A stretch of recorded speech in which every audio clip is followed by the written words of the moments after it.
Hello, Stephen White for SteveArts89. Yes, we finally have an actual official Picard trailer, and all I can say, my initial reaction was shivers. I was like, ooh, I don't know. I'm suddenly optimistic. um, but I don't know. It's very easy to think that. What we see in the preview, the trailer, we see Picard's vineyards. Now, after he was assimilated and essentially raped by the Borg, he went back to the vineyards where he grew up, where his family was.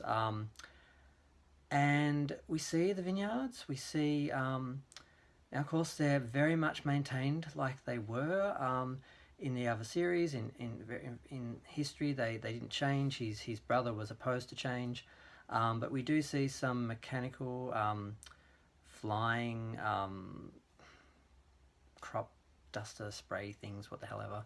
So it looks like Picard has taken up his the duties his brother left off, I guess, but he has modernized the vineyards. So I'm not sure how much all that says, but in the voiceover, and the voiceover is very disturbing because it sounds a lot at first like Michael Burnham. It's not, but for a second it kind of scared me. And it establishes that 15 years before this, he commanded the greatest rescue armada in history, and then tragedy. So it appears as though they're following on from the destruction of Romulus, like they said they were going to, which is established in Countdown. And basically, he's an ambassador. He was an ambassador, and he basically goes, he rescues all the Romulans, and they try to actually stop the supernova. They fail. Spock fails. And the planet's destroyed, so I'm guessing that is the tragedy. And she says that you helped us out of the darkness, so I'm guessing I'm guessing that the story is that as an admiral, he indeed helped to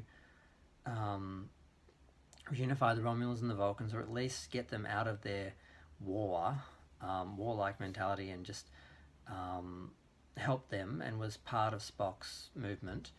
And when Romulus was destroyed, of course, that all ended, and they probably hated the Federation, and so he became disillusioned and left, because they established that he left Starfleet after that. So he was an admiral, he was helping out with ambassadorial things, and all went horribly, and he left, and that's where we're at, which is what a lot of people thought was going to be the story, that this was the aftermath of that, and that it was going to be some sort of Logan, Jake Skywalker story where he's disillusioned and has left the Federation and everything, and can he get himself back together? Can he get himself together? Because the big complaint with The Last Jedi, as people were saying, was that Luke stayed in that place. Now, are we going to see Picard get out of that place? Are we going to see him return to himself, to the light, which is what a certain Kurtzman said. So, but I don't know, I'm feeling very optimistic, but it's very easy to look at those images, which is just crop dusting things going over the field, modernized flying ones, and someone, washing their hands after working on the vines, and the Chateau Picard, a case of that being laid out. And we have this lady talking like she's interviewing, and it sounds very fake, like Michael Burnham, like a voiceover, like a TV ad, like a Chrysler commercial or something. It doesn't sound like a real person talking. So whether that's actually dialogue or whether it's whatever that is. And then she basically is asking, why did you leave? And then out of the shadows, Picard leans forward, and we see his older but still very recognizable as Picard face. And he says nothing, and it just says Picard. And chills. I got chills right now just thinking about it.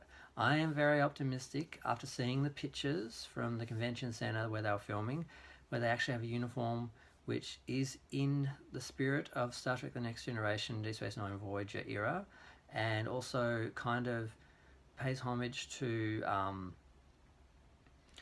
Star Trek Online, and the countdown book, and yet still, I guess, by acknowledging all of them but not being a replica of any of them, it's kind of doing its 25% different thing, but they look right, it has the spirit, and the story, if done right, could work. It's okay to have him disillusioned and leave Starfleet as long as he goes back and becomes the person or some version of the person we recognised before. I think the show can be salvaged. I've got a feeling that the initial pitch, the initial idea was a disaster. Netflix walked, and when Amazon took it on, they basically had to make some changes, and that it is going more in a direction that we want, and it is looking good. Or that was all the rumors were all a bunch of bullshit. But the fact that Netflix walked does suggest that a lot of that those problems were there. So we're not going to know for years until this is all done and dusted and the NDAs are all expired. We won't really know what happened. But there is talk that Amazon is not happy with already. Amazon is not happy with the Discovery secret hideout, bad robot contract elements of the show, that they are overbearing and it is pushing it further away from recognisable Star Trek, and that it is very much JJ Trek. And whether that's actually happening or that's rumour, because we do have people on the other side with an agenda wanting to, with an axe to grind, but then we do also have Kurtzman and that bad robot contract through secret hideout and all that. All the politics from that are in effect. So it's very difficult working out what actually is happening with the show and how it's going to go. But the preview worked. The teaser worked. It made us interested. It set it all up. It established where he is from where he was, and it was done very well. And if the rest of the series can be like this, this is good. And if it's true that they are leaving Discovery behind and just continuing on with this, I'm okay with that, although I want Pike as well. But this is all we've seen, all we know. It both supports and denounces the rumours at the same time. So I'm feeling very optimistic. I hope everyone watches it and gets it lots and lots of hits and likes. And I just don't want to fuck this up.